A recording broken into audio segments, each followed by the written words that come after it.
Bandeko Babolingo, peuple congolais, chers compatriotes, lo sako na bino nyonso ezali esengo kokutana na bino lisusu na mokolo ya lelo. Mikolo oyo touti komona masolo penza ebele na oyo etali mboka na biso, kasi lisolo penza oyo ekangi makanisi na biso ezali mobembo oyo ndeko Félix Tshisekedi Tshilombo auti kosala awa na poto. Bino moko bomonaki aye mobembo ye mutu alobi aza na 73% aganyaki na ba élection oyo ye aza kobenga ba élection, kasi ayende awa kosenga na bamindele bakamata ba sanction mpona bapesa etumbu na Paul Kagame, pamba te yende mutu azali kosimba ba mouvement rebelle notamment ya M23. Avant nakota penza na lisolo na biso ya lelo, nalingaki na tuna mutuna oyo Félix Tshisekedi aye kosenga ba sanction na bamindele, me ye moko sanction nini ye asa zwi contre Paul Kagame?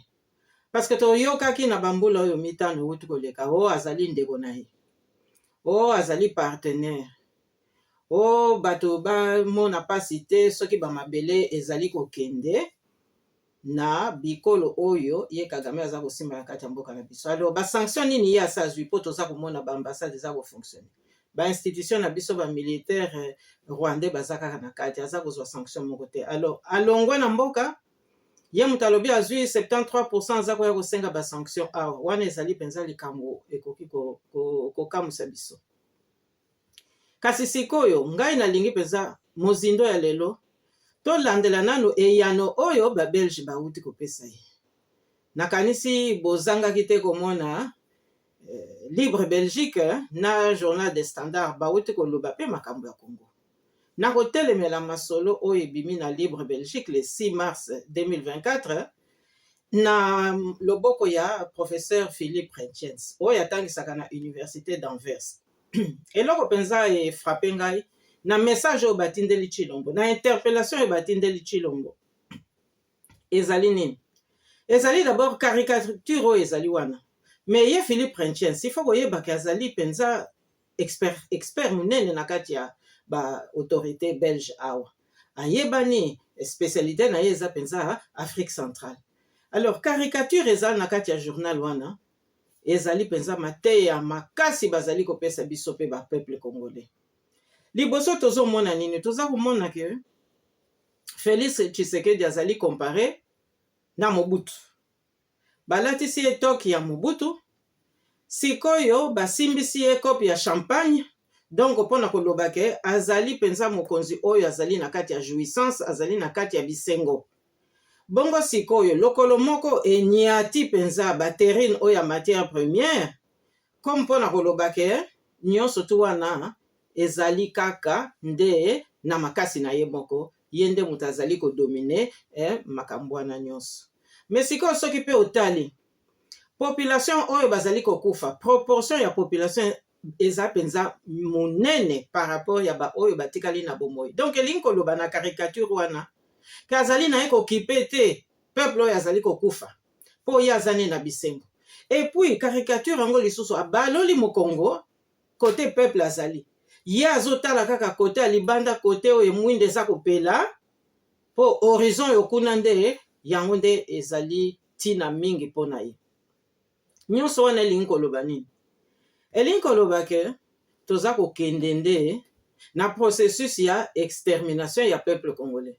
Bayebisi ye ke bino ba congolais soki bosali penza makasi te boza kokende kaka kosila, parce que na ba oyo batikali na bomoi na caricature wana bazali penza na nzoto moko penza oyo ya malonga te. Alors ezali pe message baza kolobela biso ke Tshilombo azali na ye chef de l'état te, azali na 73% oyo ye azwaki te, pamba te héritage oyo ye asimbi oyo ekomisi ye akanisaki akoki kodomine makambo nyonso ezali nde héritage ebandaka na tango ya Maréchal Mobutu. Petit à petit ba régime nyonso oyo elandani ezali kaka kosilisa force économique ya mboka na biso. Po siko Philippe Rentjens alobi nini? Alobi ke mboka na biso eza na déliquescence munene ekomi nango kaka carcasse. mboka eza lisusu te. Donc carcasse wana nde yango wana nde Félix Tshilombo Tshisekedi nde azali kovumela yango. Donc elingi koloba ke lorsque ye horizon na ye eza nango kaka libanda, elingi koloba ke tozala na chef de l'état te, elingi mpe koloba ke biliaki ye bikoki bazali kolaka ye ke en tout cas o wana ezaki bokonzi te, moya kotraite na moto ndenge wana eza te. To palangana te, ezali te po baza koyamba yo mutu bapesi yo penza biseki-seki nde makambo nyonso to esili te. Toyebi bien ke diplomatie ezalaka nango na double langage, ezalaka na double standard. Alors eloko mosusu mpe tokoki koloba ke soko botali caricature wana tout autour ya Félix Tshisekedi Tshilombo ezali désert, donc baoyo baza kokende suka na bango kaka kolimwa parce que c'est un désert tout autour de lui. Alors nyonso wana ezali mateya oyo ekoki kolakisa biso ke mboka ezali na insécurité. Yango wana nazali koinsiste basanction nini oyo ye asa azwi po to éviter ke carcasse wana etikala seko. Alors Philippe Renchens mpe aza kodénoncer clientélisme, aza kodénoncer népotisme, baisme nyonso wana atangi yango mpona kolakisa biso peuple congolais ke tofungola miso totika mboka na biso ekende boye te. Mais elingi mpe koloba ke baoyo en dehors ya mboka na biso bakanisaka bolamu ya mboka bazali encore prêt ya kopesa basolution. Aza mpe kopesa basolution, notamment combattre corruption. Kasi eloko mosusu mpe epesi ngai mpenza mayele mosusu na kati ya masolo wana, dans le même journal baattake lisusu justice congolaise. O wana nde moto akomi yango eza Hubert Leclerc. Alobi nini? Alobi me bamagistrat ya mboka bazali kokebisa population oyo akotonga décision ya justice, en tout cas akomona oyo akomona. Elingi koloba ke justice na mboka na biso ezali te. Mais soki na mboka mobimba na mokili mobimba justice ezali te, mais wana eza likambo ya somo.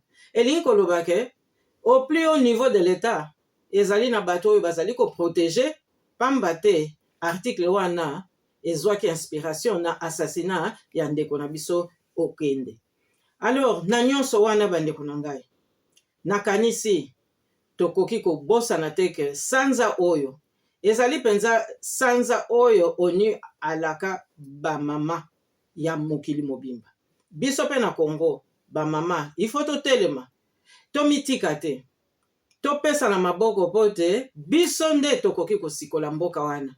Ba état major nyonso ba échoué po guerre nyonso to basali biso, ba massacre nyonso basali biso, biso kaka bamama nde moto tofuta paku wana. Mais espoir ezali, pamba te bamasolo mosusu pe toza koyoka, misala mosusu pe eza kosalama oyo penza ekoya kotombola mboka na biso. Na yango bandeko na ngai napesi bino losako, napesi bino pe courage, pe nalobi toyebaka kodekode ba message oyo baza kotindela biso po politique nyonso to eutilizaka ba voix ebele. Ezali kaka te kopesa mutu mbote, ntango mosusu pe ba journaliste bazalaka pe na mibeko oyo batosaka po te balimbola ba message. Alors peuple congolais toyebaka kaka ke il faut to redresser mboka na biso. Ba oyo bazokanisaka kokende ko travailler na contexte oyo Félix atiki kuna ba affaire courante, mais ya ye ko manifester awa na poto affaire pressante, c'est-à-dire ba sanction contre bato ye moko accréditaki a homologaki, wana ezali makambo moko tokoki kondimate. C'est totalement inacceptable et totalement inapproprié. Alors napesi bino mbote toko solola lisusu na mikoleko ya botika la malamu, Nzambe abatela bino.